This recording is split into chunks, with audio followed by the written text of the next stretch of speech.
السلام علیکم دوستو، آج میں آپ کے یوٹیوب چینل پہ آپ سے مخاطب ہوں۔ یہ میرا یوٹیوب چینل ہے جو ابھی ریسنٹلی میں نے لانچ کرا ہے۔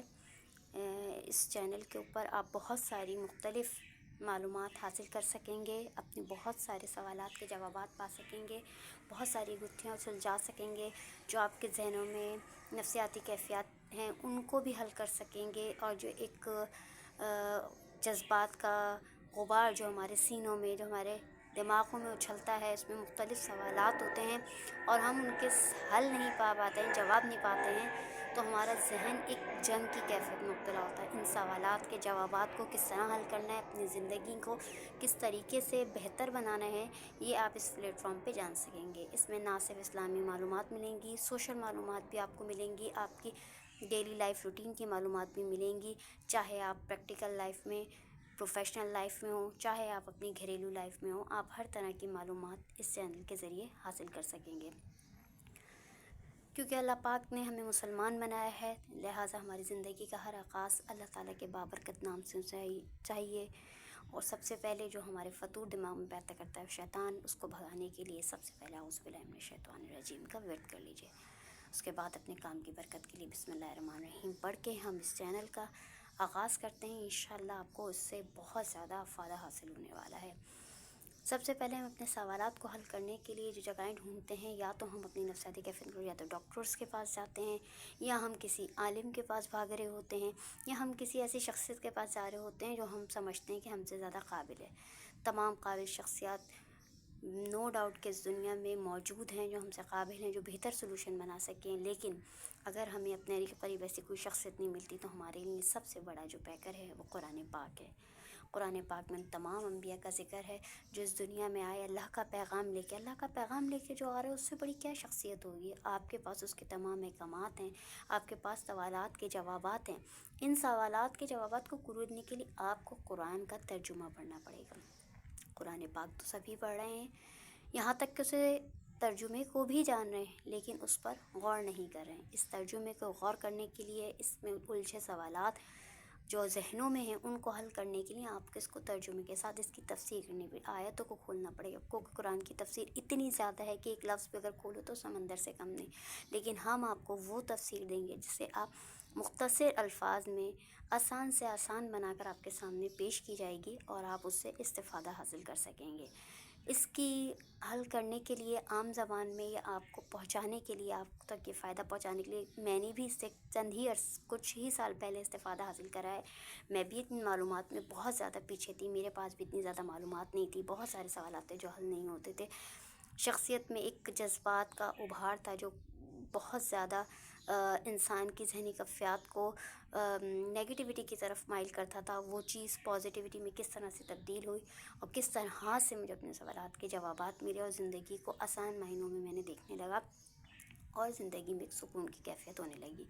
ان تمام کیفیت میں جو ہمارے پاس موجود ہے، دی علم فاؤنڈیشن ان کا ایک کردار ہے جو انہوں نے خاص طور پہ بچوں کے لیے شروع کرا تھا اسکولوں کے حوالے سے، لیکن میں بھی اس سے فائدہ اٹھا رہی ہوں، انشاءاللہ آپ بھی سنائیں گے۔ یہ کتاب جو ہے مطالعہ قرآن حکیم، انہوں نے جو ہے وہ قرآن پاک کی تفسیر کے حوالے سے اس کی 6 جلدیں نکالی ہیں، جس میں یہ دی علم فاؤنڈیشن والے جو ہیں اس میں اہم کردار ادا کر رہے ہیں۔ انہوں نے اسکول میں بلا معاوضہ ہدیے کے طور پہ تمام کتابوں کو ڈسٹریبیوٹ کرا ایک ایک اسٹوڈنٹ کو۔ اب جس نے اس سے فائدہ اٹھایا بہت اچھی بات ہے، لیکن یہ وقتی طور پہ کچھ وقت کے لیے اسکولوں میں آئی ہیں، لیکن اس کے بعد ان کو پڑھانا اور ان کا ترجمہ یا تفسیر کے اوپر غور کرنا جو ہے وہ بند کر دیا گیا، نہ ہی انہیں نصاب میں شامل کیا گیا۔ یہ اسکولوں میں بلا معاوضہ دی گئی تھیں، یہاں تک کہ ایسے اسکول جن میں 800 900 اسٹوڈنٹ، ان میں تمام کتابیں، اگر ایک کلاس میں 30 اسٹوڈنٹ ہے تو اس طریقے سے 30 ڈسٹریبیوٹ، یعنی کہ 30 کتابیں ایک کلاس میں، اور 40 50 تک کی کتابیں ڈسٹریبیوٹ کی تھیں ایچ اسٹوڈنٹ، لیکن وہاں جو ہے اس کو فائدہ نہیں اٹھایا گیا۔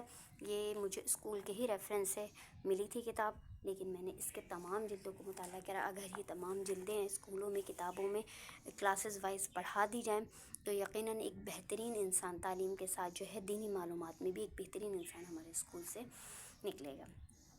یہاں اس پلیٹ فارم پہ میں آپ کو اس کی تقریباً جتنی جلدیں ہیں میں آپ کو اس حوالے سے بتاؤں گی۔ یہ ہیں 7 جلدیں ہیں، جس میں حصہ اول میں مختصر صورتیں رکھی گئیں، حصہ دوم میں اس سے بڑی صورتیں، پھر حصہ سوم، چہارم، پنجم، ششم اور ہفتوں میں۔ ان کو ہم سیکوینس کے ساتھ جو ہے وہ مطالعہ کریں گے اور ان کے حوالے سے بات چیت بھی کریں گے۔ سوالات جو آپ کے ذہن میں ہوں گے آپ مجھ سے کر سکتے ہیں، اس پر اپنی رائے دے سکتے ہیں، کیا سمجھ آ رہی بات کیا نہیں آ رہی ہے، انشاءاللہ وقت کے ساتھ ساتھ ہم آپ سے انٹر کنیکٹ رہیں گے۔ سب سے پہلے جو ہمارے پاس پہلی کتاب ہے دی علم فاؤنڈیشن کی طرف سے، وہ ہے مطالعہ قرآن حکیم حصہ اول۔ حصہ اول میں جو رکھی گئی ہیں صورتیں، چھوٹی صورتیں ہیں، ان صورتوں میں ہمارے پاس یہاں ہے سب سے پہلے سورہ فاتحہ۔ سورہ فاتحہ ہے، سورہ صافات ہے، سورۃ الفیل ہے، سورہ قریش ہے، سورہ معون ہے، سورہ کوثر ہے، اس کے علاوہ سورہ کافرون ہے، سورہ نصر ہے، سورہ لہب ہے، سورہ اخلاص ہے، سورہ فلق اور پھر سورہ ناس ہے۔ اس کے علاوہ خالی یہ صورت اور ترجمے نہیں، اس میں جو سب سے مزیدار بات ہے جس سے آپ کو پڑھنے میں اس میں انٹرسٹ ہوگا اور آپ کا ایک تسلسل جڑ جائے گا مطالعہ قرآن حکیم کے ساتھ، وہ ہے اس میں قصص الانبیاء۔ قصص الانبیاء میں اس میں ہمارے پیارے نبی صلی اللہ علیہ وآلہ وسلم کے بارے میں قصہ ہے۔ سب سے پہلے ظاہر ہمارے نبی کا ذکر ہے جو ہمیں کرنا ہے۔ اس کے علاوہ جب ہم اپنے اور نبیوں کی طرف جائیں گے، اس میں حضرت آدم علیہ السلام ہے، جس میں آپ کو یہ بھی بتایا جائے گا کہ ان کا یہ قصہ قرآن پاک کی کن آیات میں، جیسے کہ سورۃ الاعراف میں کس جگہ پہ کن آیات میں ان کا ذکر موجود ہے۔ اس کے علاوہ قصہ حضرت نوح علیہ السلام کا ہے، قصہ حضرت ہود علیہ السلام کا ہے، قصہ حضرت صالح علیہ السلام کا ہے، قصہ حضرت شعیب علیہ السلام کا ہے، اور یہ تمام قصے قرآن پاک کی کن صورتوں میں۔ اچھا، اس میں جو چھوٹی صورتیں ہیں وہ ان کا ایک جو حوالہ ہے وہ مختلف ہوگا، یعنی کہ ان کا شان نزول کیا ہے، ان کا ترجمہ کیا ہے، یا ان کی تفسیر کیا ہے، اس میں کیا بات بتائیے۔ جبکہ اگر ہم قصص الانبیاء کے حوالے سے دیں گے تو ظاہر یہ حصہ والے اس میں ہم آسان انبیاء، یعنی کہ آسان الفاظ میں ایسے انبیاء کا ذکر کریں گے جن کو ہم وقتاً فوقتاً اپنی ڈیلی روٹین میں سنتے رہتے ہیں، ان کے بارے میں جانتے رہتے ہیں۔ تو کیونکہ حضرت آدم علیہ السلام کا ذکر بچوں کے ساتھ پہلی کلاس سے کرا جاتا ہے، کیونکہ وہ ہمارے پیارے نبی تھے، پہلے نبی تھے جو اس دنیا میں آئے، تو اس لحاظ سے جو حضرت آدم علیہ السلام کا ذکر، اس کے بعد حضرت نوح علیہ السلام کا ذکر سیکوینس کے ساتھ، پھر حضرت ہود علیہ السلام کا نزول ہے، پھر صالح علیہ السلام، پھر شعیب علیہ السلام، پھر حضرت یونس علیہ السلام، اور پھر اس سے ریلیٹڈ جو قرآنی آیات ہیں وہ بھی آپ کو بتائی جائیں گی کہ سورۃ الاعراف ہے، سورہ ہود ہے، سورہ شعراء ہے، سورہ صافات ہے، اور اس طریقے سے اسی میں ایک قوم کا بھی، یعنی کہ جو قوم کا واقعہ ہے جو بیان کیا جائے گا وہ ہے ہاتھی والوں کا قصہ، یعنی کہ سورہ فیل کے حوالے سے۔ اچھا، تو اگر ہم اس کا مطالعہ شروع کرتے ہیں، اعوذ باللہ من الشیطان الرجیم، بسم اللہ الرحمن الرحیم، کیونکہ شیطان ہمارا سب سے بڑا دشمن ہے، جو ہم اللہ کا کلام جیسے لے کے بیٹھتے ہیں اس کا کام ہی ہوتا ہے ان کو بہکاؤ، تاکہ جو ہے یہ اللہ کا کلام کو نہ پڑھ سکیں۔ سورہ فاتحہ کا اگر ذکر کریں گے، اچھا اگر سورہ فاتحہ قرآن پاک کے اس وقت کے حوالے سے دیکھا جائے جو قرآن پاک کی ترتیب ہے، یہ ہماری سب سے پہلی سورت ہے قرآن کی، لیکن اگر قرآن پاک کے نزول کے حوالے سے دیکھا جائے تو ہمارے پاس سب سے پہلی سورت جو ہے سورہ علق ہے، جو نبی کریم صلی اللہ علیہ وآلہ وسلم پر غار حرا میں نازل ہوئی۔ اس کے بعد سورہ قلم اور پھر مختلف صورتیں ہیں۔ یہاں پر ہم جو سورت کا ذکر کر رہے ہیں سورہ فاتحہ کا، ہم جو موجودہ نزول ہے ترتیب ہے اس میں جو ہے سورہ فاتحہ صفحہ اول پہ قرآن پاک کی صورت ہے۔ وجہ کیا ہے جو سورہ فاتحہ کو اول نمبر پہ رکھا گیا ہے؟ کبھی سوچا، اس پہ غور کرا؟ جب سورہ علق ہی پہلی صورت تھی تو اس کو کیوں نہیں رکھا گیا؟ سورہ قلم دوسری صورت تھی، سورہ قلم کو کیوں نہیں رکھا گیا؟ ہمارے جب نبی صلی اللہ علیہ وسلم پہ نزول ہوا تو آپ صلی اللہ علیہ وسلم نے تو وہ سب کچھ ایز اٹ از یاد کرا، اس وقت تو کوئی ترتیب ایسی نہیں تھی، لیکن وقت کے ساتھ ساتھ جب قرآن دلوں سے ایک دل سے دوسرے دلوں میں منتقل ہوا، اس وقت تو لکھنے کا بھی سلسلہ موجود نہیں تھا۔ جب انبیاء کا دور ہوا، خلفاء راشدین کا دور، حضرت عمر، ابو بکر، عثمان، ان لوگوں نے جب ترتیب دیا، اس ترتیب میں جو ہے اس طب کی ترتیب بھی مختلف تھی۔ اب جو موجودہ ترتیب ہے یہ وہ اس کے مقابلے میں مختلف ہے، لیکن کئی صدیوں سے یہی ترتیب چلی آ رہی ہے۔ وجہ یہ تھی کہ تمام علماء نے اس کے اوپر غور کرا، اس کے اوپر سوچ بچار کری کہ قرآن پاک اصل میں ہے کیا، اس کا نزول کیوں ہوا، ہماری زندگی کو سنوارنے کے لیے، بہتر کرنے کے لیے، اور اللہ تعالیٰ سے ہمارا رشتہ مضبوط کریں۔ اللہ تعالیٰ سے سب سے مضبوط رشتہ کرنے کے لیے جو ہمارے پاس بڑی چیز ہے، جو ہمارے پاس ذریعہ ہے، جو ہمارے پاس کنیکشن ہے، وہ ہے سورہ فاتحہ، یعنی کہ دعا۔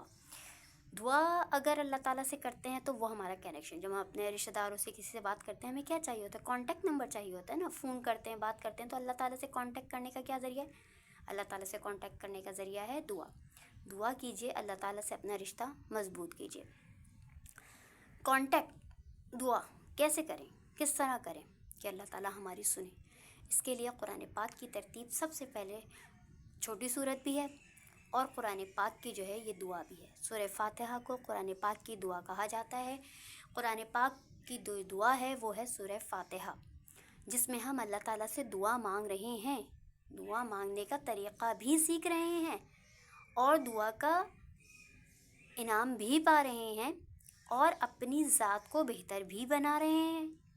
الحمدللہ، اللہ کا شکر بھی ادا کر رہے ہیں، رب العالمین جس نے تمام کائنات ہے، مالک یوم الدین، یوم آخرت کا بھی ہے۔ ہمارے پیدائش سے لے کے اور ہمارے آخرت تک، یعنی کہ ہماری زندگی کے اختتام تک اور اختتام کے بعد کا سفر، دوبارہ مرنے کے بعد جی اٹھنے کا سفر، اور اس کے بعد تمام اعمال جو اس دنیا میں کیے ان کے حساب کتاب کا تمام ترتیب و نزول جو ہے وہ ہمیں سورہ فاتحہ سکھا دیتی ہے۔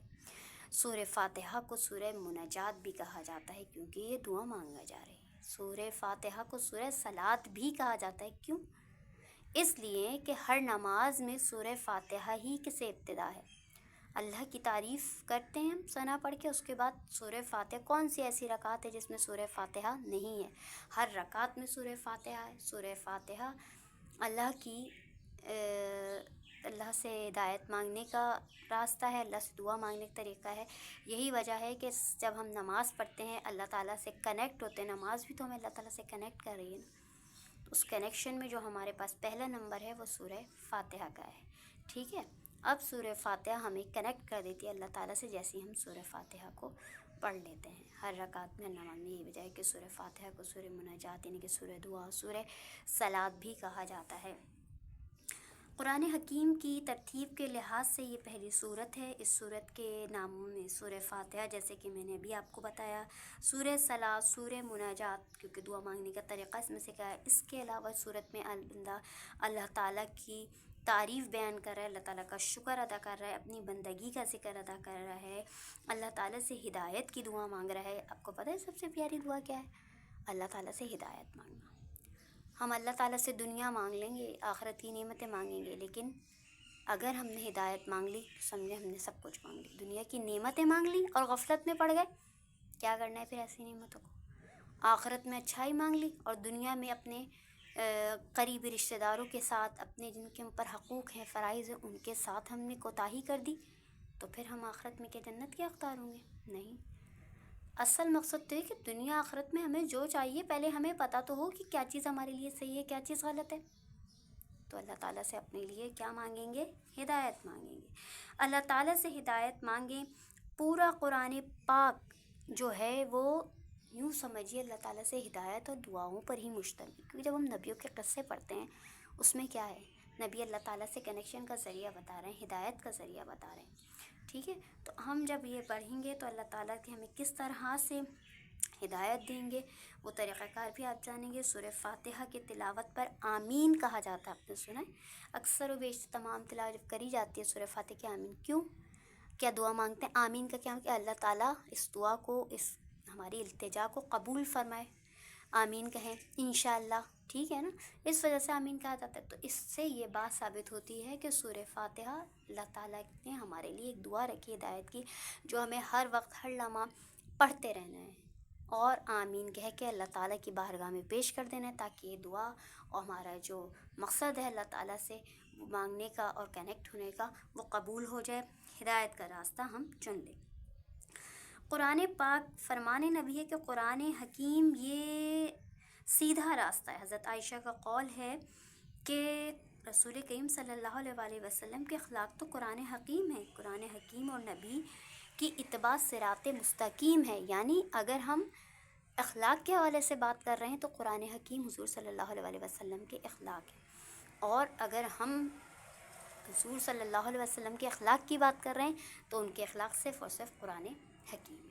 تو قرآن حکیم اور نبی آپس میں ایسے جڑے ہوئے ہیں جیسے لازم ہو۔ قرآن حکیم نبی کی اتباع ہے، صراط مستقیم ہے، سیدھے راستے پہ چلنے کا طریقہ ہے، اور ہمارے نبی نے بھی ہمارے یہ کر دیا کہ میری امت میں کوئی ایسا شخص نہ ہو جو اس راستے سے، گو کہ ہم اگر دیکھیں کوئی نیکی کا کام نہیں کرے، لیکن اگر ہم 5 وقت میں سے اگر ایک وقت کی بھی نماز ادا کر رہے ہیں تو اس میں اگر 4 رکعت پڑھ رہے ہیں، 4 رکعتوں میں سورہ فاتحہ لازم ہے نا، سورہ فاتحہ لازم پڑھ رہے ہیں، اٹ مینس ہم 4 دفعہ اللہ تعالیٰ سے اپنے صراط مستقیم پہ چلنے کی دعا کر رہے ہیں، ہدایت مانگ رہے ہیں اللہ صراط۔ یہی وجہ ہے کہ ہمارا ملک، ہماری قوم، ہمارا پاکستان کتنی غفلتوں سے، کتنی جگہوں پہ جو عذاب آ رہے ہیں ان سے محفوظ ہے، کیونکہ ہم اللہ تعالیٰ سے لمحہ بہ لمحہ جو ہے وہ دعا کر رہے ہیں۔ اگر ہم 5 ٹائم نہیں پڑھ رہے نماز، 3 ٹائم پڑھ رہے ہیں، 2 ٹائم، اس میں بھی ہم اللہ تعالیٰ سے اپنے سیدھے راستے میں کہیں نہ کہیں اللہ تعالیٰ ہمیں بچا رہے ہیں۔ ہمارے نبی نے تو ہمیں ایسی پیاری چیزیں دے دی ہیں کہ مطلب جتنا احسان و شکر ادا کریں کم ہے۔ ہمیں خود ہی نہیں پتہ کہ ہم ڈیلی اپنے اللہ تعالیٰ سے صراط مستقیم پہ چلنے کی ہدایت دو، اور اللہ تعالیٰ کہیں نہ کہیں ہم کتنی غفلتیں کریں، گناہ کریں، غلطیاں کریں، کہیں نہ کہیں ہمیں بچا لیتا ہے، ہماری بچت ہوتا ہے کہ ہمارے نبی کی تو اللہ سے دعا ہے، کیسے رد ہوگی کہ میری قوم پر، میری امت پہ یا اللہ عذاب نازل نہ کرنا۔ ہر نبی اپنی قوم کی نافرمانیوں غفلتوں سے تھک گئے تو انہوں نے کہا کہ یا اللہ بس اب ہم بس ہو، اس قوم کو تو تباہ و برباد کر دی، کیونکہ جو ہے اس نے نہیں سدھرنا۔ کیا آج ہمارا حال وہ نہیں ہے؟ لیکن ہمارے نبی نے 1400 سال پہلے ہی یہ بات کہی، یا اللہ میری قوم کس بھی غفلت میں پڑ جائے، کتنی ہی کوتاہیوں میں مبتلا ہو جائے، یا اللہ ان پہ عذاب نازل نہیں کرنا۔ یہی وجہ ہے کہ عذاب آتے تو بہت ہیں، دنیا میں آ رہے ہیں، ادھر آ رہے ہیں، ادھر آ رہے ہیں، کبھی پانی کا عذاب، کبھی طوفان کا، کبھی زلزلے کا، لیکن آتے آتے ٹل جاتا ہے۔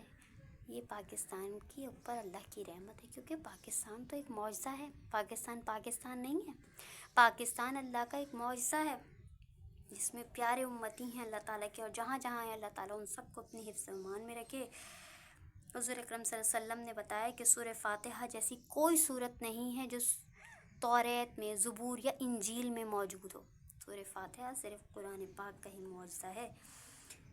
حضور اکرم صلی اللہ علیہ وسلم کے ایک موقع پر ایک صحابی سے فرمایا کہ تمہیں قرآن کی صورتوں میں سے ایک عظیم ترین صورت نہ سکھاؤں؟ آپ نے فرمایا صحابی نے کہ الحمدللہ، جی بالکل رسول اللہ صلی اللہ علیہ وسلم، کیسے نہ سکھائیں؟ وہ صورت ہے الحمدللہ رب العالمین، السبع مثانی، یعنی جو 7 دہرائی جانے والی آیتیں جو نماز میں بار بار پڑھ جاتی ہیں۔ قرآن الحکیم مجھے عظیم عطا کرا گیا، نبی کریم کو 2 ایسے نور عطا کیے گئے ہیں جو آپ سے پہلے کسی نبی کو نہیں عطا کیے گئے۔ معجزات تو عطا کیے گئے ان کا تو معلوم ہی ہے، لیکن نور پتہ ہے کیا ہے؟ نور کا سلسلہ جڑتا ہے اللہ تعالیٰ سے، جا کے جب بات نور کی آ جاتی ہے تو اللہ تعالیٰ کے کرم کی آ جاتی ہے کہ اللہ تعالیٰ سے کیسے کنیکٹ ہوتا ہے۔ تو یہ نور دیے گئے حضور صلی اللہ علیہ وسلم۔ حضور صلی اللہ علیہ وسلم کو ہم کیوں کہیں گے تو دیکھ قرآن، ارے قرآن تو نبی کریم صلی اللہ علیہ وسلم پر ہی نازل ہوا۔ ان 2 نور میں جو ہے وہ ہے سورہ فاتحہ، اور دوسری چیز جو ہے سورہ بقرہ کی آخری 2 آیات، ان کے اوپر بھی ہم ڈسکس کریں گے کہ کس طرح سے وہ معجزاتی ہمارے پاس دعائیں ہیں اللہ تعالیٰ کے ہمارے اوپر کتنے ہیں۔ جا رہے ہیں مولویوں کے پاس، عالموں کے پاس، ہمیں کوئی تدبیر بتا دیں، کوئی تعویذ دے دیں۔ تعویذ گھنٹے تو ہمارے خود گھر میں رکھے ہیں، قرآن سے بڑا کون سا تعویذ ہے؟ ماں باپ کی دعاؤں سے بڑا کون سا پیر ہے؟ ذرا اپنے گھر میں تو جھانک کے دیکھیے کہ آپ کے پاس تو سارا سامان ہے جادو ٹونے کا، اور جا رہے ہیں جادو ٹونے کرنے کے لیے، ڈھونڈنے کے لیے، یا اللہ یہ کام ہو جائے، یا عالم مجھے مل جا، عالم یہ کام کر دے، میرا فلانا عامل یہ کام کر دے۔ عامل تو آپ کے گھر میں بیٹھے ہیں، جن کے پاس ماں باپ ہیں ان کے پاس عامل بیٹھے ہیں گھر میں، ان سے دعا کروائیے، ان پیروں سے، کیسے دعا رد صحیح۔ اور تعویذ آپ کے پاس قرآن پاک موجود ہے، سورہ فاتحہ، سورہ بقرہ کی آخری 2 آیات ہیں، تعویذ بنائیے، گھولیے، پانی میں پیجیے، کیسے آپ کا کام نہیں ہوتا۔ پھر آپ یہ دیکھیے، قرآن پاک شروع کیجیے، قرآن پاک کو پڑھیے، لیکن اس سے پہلے یاد رکھیے جیسے ہم سیدھے راستے کی طرف جائیں گے، ہمارا دشمن جو ہمیں ہر چیز سے روکے گا وہ ہے شیطان۔ اس سے بچنے کے لیے اعوذ باللہ من الشیطان کا ورد کیجیے۔ اپنے کلام میں برکت کے لیے آپ جو ہے بسم اللہ الرحمن الرحیم ضرور پڑھیے، تاکہ آپ کے کلام میں برکت ہو، آپ کے عمل کی قبولیت کا زیادہ سے زیادہ عمل داخل ہو۔ اور اس کے علاوہ ایک حدیث شریف میں آپ کو بتاتی چلوں، نبی کریم صلی اللہ علیہ وسلم نے فرمایا کہ جو بھی جائز کام اللہ کے نام یعنی بسم اللہ الرحمن الرحیم بسم اللہ سے شروع کیا جائے وہ نامکمل سے شروع نہ کیا جائے وہ نامکمل اور بے برکت رہتا ہے. اگر ہم کوئی بھی جائز اچھا کام کر رہے ہیں اور بسم اللہ ہم نے نہیں پڑھی نامکمل رہ جائے گا. پھر گناہ نہ کریے گا کہ یہ کام مکمل نہیں ہوا. بسم اللہ الرحمن الرحیم کو پڑھیے, شیطان کو دور بھگائیے, اور اپنے تمام کاموں کو شروع کرنے سے پہلے بسم اللہ الرحمن الرحیم ضرور پڑھ لیا کیجیے. اور وقتاً فوقتاً اٹھتے بیٹھتے اعوذ باللہ من الشیطان الرجیم, کیونکہ جب ہم اللہ تعالیٰ سے قریب ہوتے جاتے ہیں تو شیطان جلن اور حسد سے ہمارے قریب آتا جاتا ہے کہ یہ میرے کیسے بندے کم ہو رہے ہیں کہ میری جو دوزخ میں لے جانے سے روکیں گے. مجھے تو اپنی دوزخ کی تعداد بڑھنی ہے. مقابلہ کرا تھا نا اللہ تعالیٰ سے, چیلنج کرا تھا. اب آپ نے اس چیلنج کو ڈینائی کرنا ہے. خالی آپ کا مقابلہ نہیں ہے شیطان کا مقابلہ نہیں, آپ نے بھی شیطان کا مقابلہ ڈٹ کے کرنا ہے. کس کی سائڈ ہے, اللہ تعالیٰ کی ہے شیطان کی؟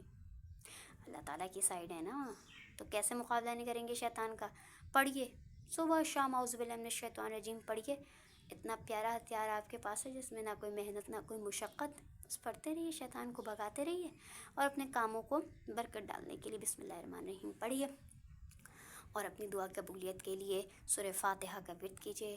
اعوذ باللہ من الشیطان الرجیم بسم اللہ الرحمن الرحیم الحمدللہ رب العالمین الرحمن الرحیم مالک یوم الدین ایاک نعبد و ایاک نستعین اہدنا الصراط المستقیم صراط الذین انعمت علیہم غیر المغضوب علیہم ولا الضالین آمین. میں پناہ مانگتا ہوں اللہ تعالیٰ سے شیطان مردود کے شر سے. اللہ کے نام سے شروع جو بڑا نہایت و مہربان ہے. تمام تعریف اور شکر اس کے لیے تو تمام جہانوں کا رب ہے, جو بڑا مہربان نہایت رحم والا ہے, جو بدلے کے دن کا مالک ہے. اے اللہ ہم صرف تیری ہی عبادت کرتے ہیں, ہم صرف تجھ سے مانگتے ہیں. ہم سیدھے راستے کی ہدایت فرما, ان لوگوں کا راستہ جس پر تو نے انعام فرمایا, نہ کہ وہ جن پر غضب کیا اور نہ کہ وہ جو گمراہ ہوئے. اب یہاں پر جو اس کی تفصیل کھل کر آئے گی, جس میں آخری دو آیتیں ہیں کہ کن پر انعام فرمایا کن پہ غضب کرایا, اس کے بارے میں بھی ہم آپ کے ساتھ ڈسکس کریں گے. انعام فرمایا سے مطلب رحم کرم فرمایا. یہاں مراد ہے انبیاء علیہ السلام. اللہ تعالیٰ نے انبیاء علیہ السلام جن کو نبوت عطا کری, جن پر اللہ تعالیٰ نے اپنا خاص رحم کرا, جن کو اللہ تعالیٰ نے اپنے بندوں میں سے چنا. اور غضب فرمایا یعنی کہ وہ قومیں جن کو اللہ تعالیٰ نے ہدایت کے لیے نبی بھیجے, اور اس کے باوجود تمام تر کوششوں کے باوجود انبیاء کی ان چیزوں کو ٹھکراتے رہے, جھٹلاتے رہے اور ماننے سے انکار کرتے. وہ ہیں جن پر اللہ تعالیٰ نے اپنا غضب کرا. اللہ تعالیٰ کے نام یافتہ لوگ انبیاء کرام, صدیقین, شہداء اور صالحین ہیں. ٹھیک ہے. اب اس قرآن پاک کی جو ہم نے یہ سورہ فاتحہ پڑھی, مختصر آپ کو اس کے بیان کرتے کہ سمجھنے میں آسانی ہو, یاد رکھنے میں آسانی ہو, سب کو یاد رکھیے گا. چند سوالات ہیں, اس کو آپ کمنٹس کے ذریعے مجھے جواب دیجیے گا کہ اللہ ہی تمام تعریفوں کا حقدار کیوں ہے. حدیث شریف کے مطابق صراط مستقیم سے کیا مراد ہے, اللہ تعالیٰ کے انعام یافتہ بندے کون ہیں. ٹھیک ہے. ان تمام سوالات کے جوابات یقیناً آپ کو سمجھ بھی آ گئے ہوں گے. یہ تمام سوالات آپ مجھے جوابات دیجیے گا, ہمارے ساتھ انٹر کنیکٹ رہیے گا, چینل کو سبسکرائب کریں گے, آپ کو ڈیلی معلومات اس کو ملتی رہیں گی. اور قرآن حکیم سے متعلق سوالات و جوابات بھی آپ حاصل کر سکیں گے. اور اس سے تمام معلومات صرف اپنے تک محدود مت رکھیے گا, اس کو آگے بڑھائیے گا, کیونکہ اپنے ذات کی محدودیت سے نکل جب آپ کائنات کی وسعتوں میں پھیل جائیں گے تو اپنے اندر خود کو بہت باسکون محسوس کریں گے. اس کے ساتھ ہی اجازت دیجیے, انشاءاللہ پھر آپ کو جو سلسلہ یہاں پر سورہ فاتحہ سے آگے بڑھائیں گے. جزاک اللہ.